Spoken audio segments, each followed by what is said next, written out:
प्यारे दोस्तों, आइए आज आपको एक दिलचस्प कहानी सुनाते हैं। एक सरसब्ज और शादाब बाग में एक खूबसूरत मोर रहता था। बाग रंग बिरंगे फूलों और लजीज फलों से भरा हुआ था।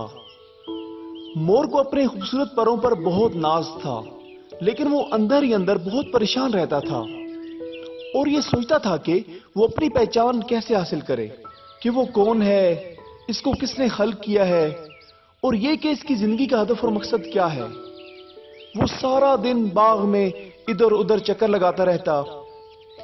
एक दिन अचानक इस बाग में खेलते खेलते एक ज़ेबरा आ गया। इसने मोर को देखा तो बहुत खुश हुआ। वो मोर के पास गया और कहा, तुम्हारे पर बहुत खूबसूरत हैं। मोर ने जवाब दिया, आपके जिस्म की लाइनें भी बहुत खूबसूरत हैं। लेकिन ज़ेबरे ने मायूसी से जवाब दिया, भला इनमें क्या खूबसूरती, इनको तो कोई पसंद भी नहीं करता, सब तुम्हारे रंग बिरंगे खूबसूरत परों की ही तारीफ करते हैं। इसी तरह बातों बातों में दोनों बहुत अच्छे दोस्त बन गए। मोर ने ज़ेबरे को बताया कि वो हमेशा एक ही बात सोचता है कि मैं कौन हूं, मुझे किसने पैदा किया और ये कि मेरी जिंदगी का मकसद क्या है। ज़ेबरे ने जवाब दिया, ये बात तो मैंने कभी सोची ही नहीं। दोनों दोस्त इस मौजू पर काफी देर तक बात करते रहे, लेकिन किसी नतीजे पर ना पहुंच सके और परेशान हो गए। अचानक ज़ेबरा बोला, मेरे ज़हन में एक आइडिया आया है। हम जंगल में चलते हैं और वहां मौजूद तमाम जानवरों से पूछते हैं, मुमकिन है कोई हमारे सवालों के जवाब दे दे। मोर को यह आइडिया बहुत पसंद आया और दोनों दोस्त जंगल की तरफ चल पड़े। रास्ते में सबसे पहले इनकी मुलाकात एक रीछ से हुई जो शहद खाने में मसरूफ था। ज़ेबरे ने रीछ से सवाल किया, लेकिन वो खाने में मसरूफ था और कोई जवाब ना दिया।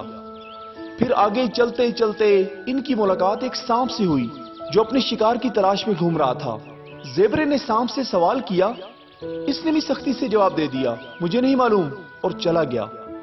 मोर और ज़ेबरा की परेशानी में मजीद इजाफा हो गया कि आखिर माजरा क्या है, कोई भी इनके सवालों के जवाब नहीं जानता।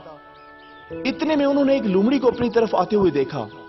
उन्होंने लोमड़ी से पूछा, क्योंकि वो एक चालाक जानवर है और इसकी नजर पूरे जंगल पर होती है।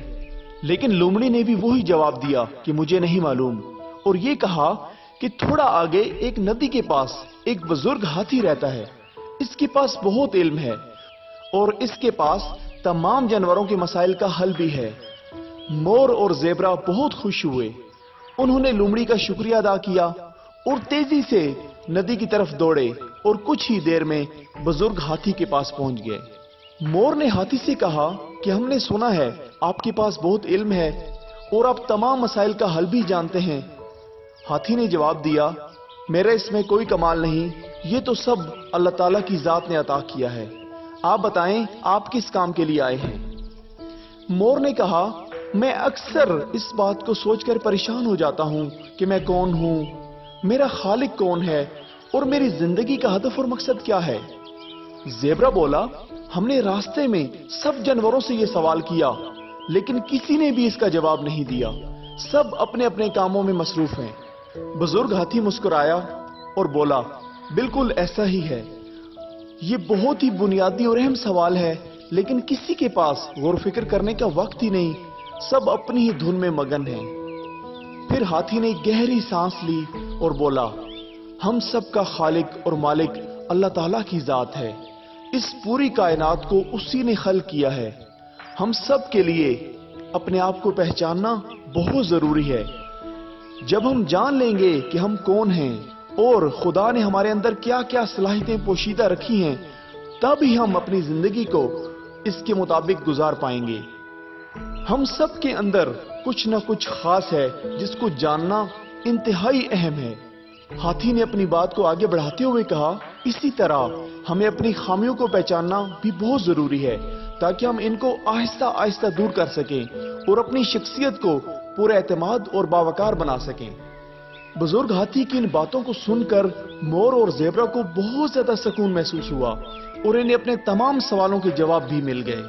उन्होंने हाथी का शुक्रिया अदा किया और अहद किया कि हम अपनी जात में गौर फिक्र करेंगे और अपने खालिक का दिल से शुक्रिया अदा करेंगे और अपनी जिंदगी इसी की मर्जी के मुताबिक बसर करेंगे। اور وہ واپس باغ کی طرف چل پڑے۔ پیارے دوستو، اس کہانی سے ہمیں یہ سبق ملتا ہے کہ ہم اپنی زندگی میں جس قدر بھی مصروف ہوں، ہمیں اپنی ذات کے لیے ضرور وقت نکالنا چاہیے، اپنے اوپر اور اس وسیع و عریض کائنات کے اندر خوب غور و فکر کرنا چاہیے، تاکہ ہمیں اپنی پہچان کے ساتھ ساتھ اپنے خالق کی معرفت میں بھی اضافہ ہو سکے۔ اسی طرح ہم اپنی صلاحیتوں کو مزید نکھاریں اور اپنی کوتاہیوں کو ختم کر کے اپنی زندگی کو ہدف اور مقصد کے تحت گزاریں اور ایک باوقار زندگی بسر کریں۔